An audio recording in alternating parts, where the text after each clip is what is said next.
తెలుగు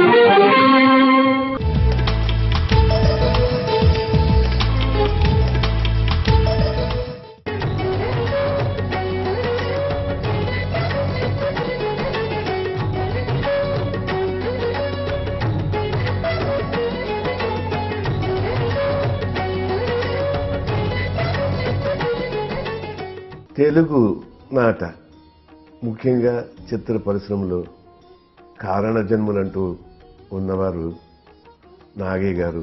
ఆ తర్వాత మాకు భారత రామాయణాల్లోని ఆ పాత్రలన్నిటినీ మన కళ్ళ ముందు కళ్ళు తెరిచినా కళ్ళు మూసి కూడా కనపడేలాగా ఆయన నటించి ఇప్పటికీ ఎప్పటికీ మన హృదయాల్లో ఓ మహత్తరమైనటువంటి కారణజన్ముడిగా నిలబడిపోయే మనిషి మన రామారావు గారు.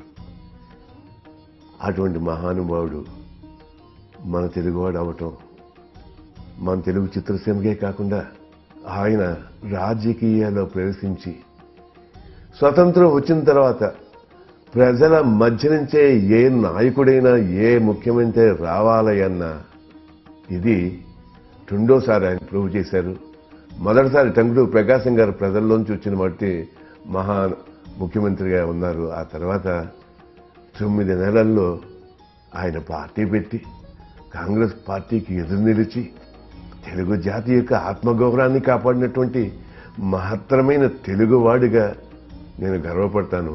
ఎందుకంటే తెలుగు జాతి లక్షణం చరిత్రను చరిత్రగా చెప్పుకునే లక్షణం, గొప్పతనం మన తెలుగు జాతిది.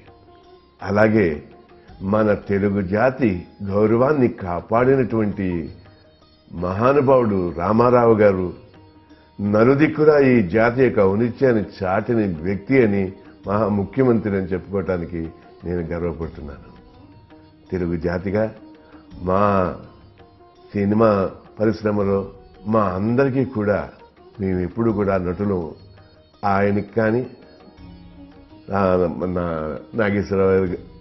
నాగేశ్వరరావు గారికి కానీ మేమంతా కూడా వారి అడుగుజాడల్లో నడవాలని ప్రయత్నించే వాళ్ళే ఉంటారే తప్ప ఒక నటుడిగా వారి గురించి పల్లెత్తు మాట అనలేము. మాకు చేతనైంది వారికి చేతులెత్తి నమస్కరించటం తప్ప వేరే ఏమీ తెలియదు అనమాట. నాకు నిజంగా మహత్తరమే రాముడు కళ్ళు మూసుకుంటే ఒక్కసారి రాముడు ఎలా ఉంటాడో కళ్ళు మూసుకుని చూడాలంటే రామారావు గారిని కనబడతారు మనకి. కృష్ణుడు ఎలాగో ఉన్నాడో చూడాలంటే రామారావు గారే కనబడతారు.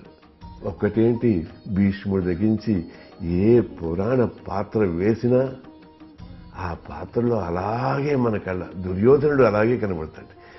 ఒక్క పాత్ర ఏంటి, భీముడు అయితే భీముడు కనబడతాడు. కాబట్టి రారాజు అయిన సినిమా చరిత్రలోనే రారాజు. అలాగే రాజకీయ చరిత్రలో కూడా ఆయన is a great person, a great human being అని చెప్పుకోవటానికి, గొప్ప వ్యక్తి అని చెప్పుకోవటానికి, మన జాతి అంతా గర్వపడవలసినటువంటి మహత్తరమైనటువంటి మనిషిని, మహామనిషిని చెప్పుకోవటానికి, యుగ పురుషుడని చెప్పుకోవటానికి ఎవ్వరూ సందేహపడక్కర్లేదు. వారితో నేను కలిసి సినిమాలో నటించకపోయినా నా కరుణామయుడు సినిమా తీస్తున్నప్పుడు, నా కరుణామయుడు సినిమా తీస్తున్న 5 సంవత్సరాలు నేను పడుతున్న బాధ గురించి వారి దగ్గర వీరి దగ్గర అడిగి తెలుసుకుంటూ ఉండేవారు. అలాగే ఆ సినిమా రిలీజ్ అయిన తర్వాత 150 అంటే 150 డేస్ సెలబ్రేషన్ చేయటం కోసం చీఫ్ గెస్ట్గా నేను ఉదయాన్నే 5 గంటల ప్రాంతంలో వారిని వెళ్ళి కలవటం జరిగింది. ఆయన అప్పుడు చెప్పారు తప్పకుండా వస్తానన్నారు.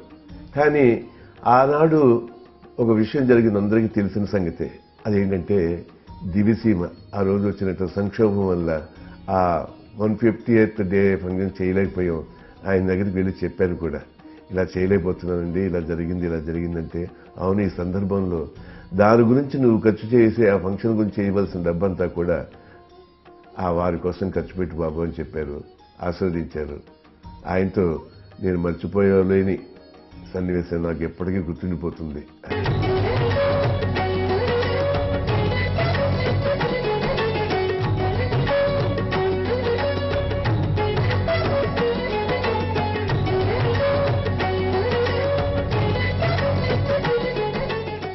ఎన్టీఆర్ కెరీర్లో హిట్ చిత్రంగా నిలిచినటువంటి జస్టిస్ చౌదరి చిత్రాన్ని ఇంతటితో ముగిస్తూ వచ్చే వారం మరో చిత్రంతో కలుసుకుందాం. సెలవు. నమస్తే.